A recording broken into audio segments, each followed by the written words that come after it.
आणि माजी खासदार सुजय विखे पाटील वादामध्ये सापडलेत। शिर्डीत फुकट जेवणामुळे देशभरातले भिकारी तिकडे गोळा झाल्याचं वक्तव्य त्यांनी केलेलं। या विधानावरती मोठ्या प्रमाणात टीका झाली आणि हा साई भक्तांचा अपमान असल्याच्या प्रतिक्रिया व्यक्त केल्या गेल्या आणि या टीकेनंतर सुजय विखेंनी आपली बाजू सावरण्याचा प्रयत्न केला। अख्खा देश येऊन फुकट जेवतोय, भिकारी सगळे महाराष्ट्रात इथं गोळा झाले, हे योग्य नाही। याच वक्तव्यामुळे नगरचे माजी खासदार सुजय विखे पाटील वादाच्या भोवऱ्यात सापडले। अख्खा देश येऊन फुकट जेवतोय, भिकारी सगळे महाराष्ट्रात इथं गोळा झाले। कारण शिर्डीत देशभरातनं रोजच्या रोज हजारो भाविक दर्शनासाठी येतात। हेच भाविक सडळ हातानं साईंचरणी दान देतात। याच दानातनं शिर्डी संस्थानकडनं भाविकांना मोफत महाप्रसाद दिला जातो। पण त्याच जेवणासाठी भिकारी शिर्डीत गोळा झाल्याचा अजब तर्क लावत यातला पैसा शिक्षणासाठी वापरण्याचं वक्तव्य सुजय विखेंनी केलं।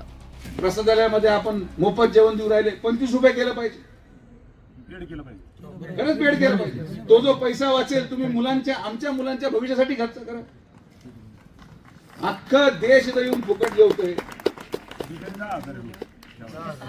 भिकारी सगळे महाराष्ट्रात इथं गोळा झाले। सुजय विखेंनी केलेल्या याच विधानावरनं विरोधकांनी त्यांच्यावर टीकेची झोड उठवली आहे। तर संजय राऊतांनी थेट पक्षांतराचा मुद्दा उपस्थित करत भाजपत गेलेल्यांवर निशाणा साधलाय। मला वाटतं विखे पाटलांच्या मुलाला निवडणूक हारल्यापासून दुर्बुद्धी सुचायला लागली। त्याला सुबुद्धी देव अशी साईबाबा चरणी प्रार्थना करतो आणि अशी सुबुद्धी द्या की असे वक्तव्य पुन्हा त्यांच्या मुखातून येऊ नये।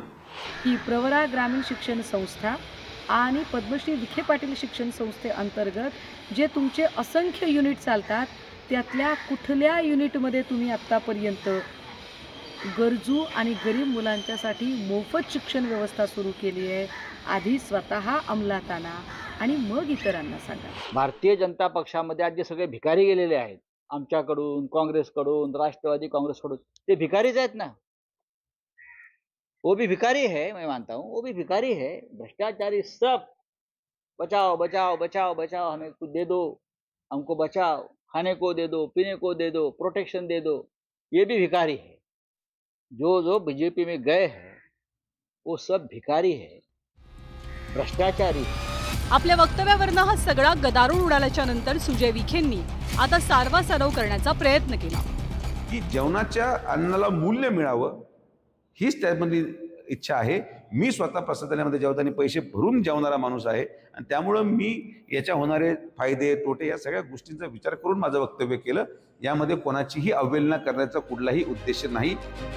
शिर्डीत राज्यातूनच नाही तर देशभरातनं मोठ्या संख्येनं भाविक दाखल होतात। त्यामुळे भक्तांच्या श्रद्धेला तडा जाईल असं वक्तव्य करण्याऐवजी सबुरी पाळणं गरजेचं आहे। Bureau report, news 18 Lokmat.